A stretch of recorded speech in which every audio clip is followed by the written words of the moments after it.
ಇದ್ದೀರಿ ಅಂತಂದ್ರೆ ಇಡೀ ಸರ್ಕಾರ ನಮ್ದು ಮೇಯರು ಕಾರ್ಪೊರೇಟರ್ ಎಲ್ಲ ಇಡೀ ಬೆಂಗಳೂರಿಗೆ ಬಂದ್ರೆ ಇನ್ನೂ ಚೆನ್ನಾಗಿ ಸಮರ್ಥ ನಡೆಸ್ತೀವಲ್ಲ. ಸಮಸ್ಯೆ ಏನೈತೆ?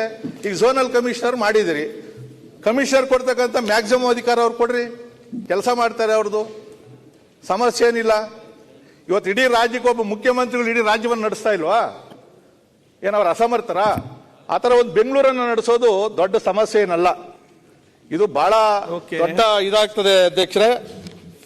ಈಗ ಸ್ಕೀಮ್ಗಳು ಮಾಡ್ತಾರೆ ಅನ್ಕೊಡ್ರಿ. ಈ ಉದಾಹರಣೆ ನಮ್ಮ ರಾಜ್ಯ ಸರ್ಕಾರದಲ್ಲಿ ಗ್ಯಾರಂಟಿ ತಂದಿದ್ದೀರಿ, ಇನ್ನೊಂದು ರಾಜ್ಯದಲ್ಲಿ ತಂದಿಲ್ಲ. ಇಲ್ಲೇನಾಗ್ತದೆ, ನಾಳೆ ಗೆದ್ದಂತ ಮೇಯರ್ಗಳು ಅವರ ವ್ಯಾಪ್ತಿಯಲ್ಲಿ ಏನ್ ಮಾಡ್ತಾರೆ, ಯಾವುದೋ ಒಂದು ಫ್ರೀ ಸ್ಕೀಮ್ ಮಾಡ್ತಾರೆ. ಹಾಲ್ ಫ್ರೀ ಕೊಡ್ತೀನಿ ಅಂತಾನೆ, ಪೆಟ್ರೋಲ್ ಇನ್ನೂ ರೇಟ್ ಕಮ್ಮಿ ಮಾಡ್ತೀನಿ ಅಂತಾನೆ, ಟ್ಯಾಕ್ಸ್ ಕಮ್ಮಿ ಮಾಡ್ತಾನೆ. ಪಕ್ಕದ ಕಾರ್ಪೊರೇಷನ್ ದುಡ್ಡು ಇರೋಲ್ಲ, ಅವ್ರು ಮಾಡಲ್ಲ.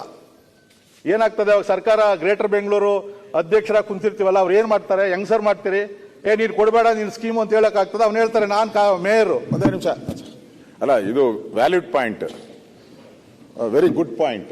ಈಗ ಕಾರ್ಪೊರೇಷನ್ ಅಲ್ಲಿ ಒಂದು ಕಾರ್ಪೊರೇಷನ್ ಅಲ್ಲಿ ಅವರು ನಾವು ಹಾಲ್ ಫ್ರೀ ಕೊಡ್ತೀರಿ, ಬಾಡಿಗೆ ನೀವು ಯಾರ್ಯಾರು ಬಾಡಿಗೆ ಇದ್ದೀರೋ ಆ ಬಾಡಿಗೆ ನಾವು ಅರ್ಧ ಕಟ್ಕೊಡ್ತೀರಿ ಅಂತ ಇಟ್ಕೊಳ್ಳಿ ಸುಮ್ಮನೆ. ಇನ್ನೊಂದು ಕಾರ್ಪೊರೇಷನ್ ಅಲ್ಲಿ ನಾವು ಮಾಡಲ್ಲ ಅಂತ ಇಟ್ಕೊಳ್ಳಿ, ಅಲ್ಲಿರೋ ಬಾಡಿಗೆ ಮನೆಯವರೆಲ್ಲ ಇಲ್ಗೋಡ್ ಬಂದ್ಬಿಡ್ತಾರೆ ಮೇಲೆ ಅಲ್ವಾ?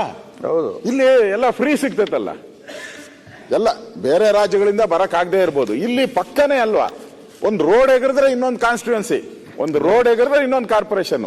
ಅವಾಗ ಈ ಎಲ್ಲ ಇಲ್ಲೋಡ ಬಂದ್ಬಿಟ್ರೆ ಕತೆ ಏನು? ಆ ಕಾರ್ಪೊರೇಷನ್ ಕತೆ ಏನು? ಈಗೆಲ್ಲ ಅಲ್ಲ ಅಲ್ಲ ಆಲೋಚನೆ ಮಾಡಿದ್ರೆ ಏನು ಕೂಡ ಆಗ್ಲಿಕ್ಕೆ ಇಲ್ಲ.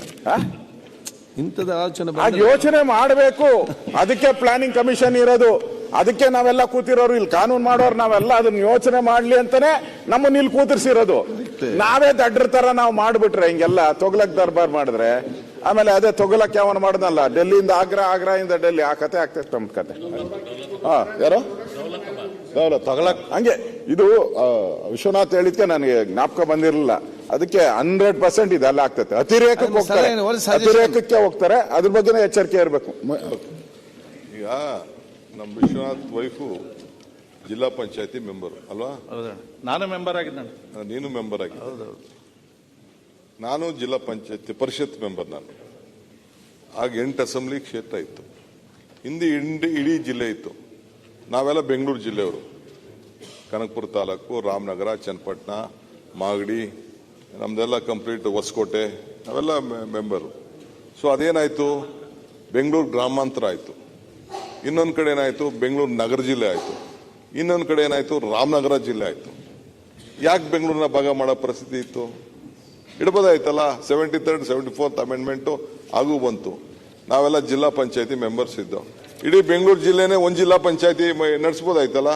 Y we divided into 4? Bengaluru ನಗರ ಜಿಲ್ಲೆನೂ ಇದೆ, ಇದು ಗ್ರಾಮಾಂತರನೂ ಇದೆ, ರಾಮನಗರನೂ ಇದೆ. ಅದೇಂಗಾಯ್ತು ನಾವು?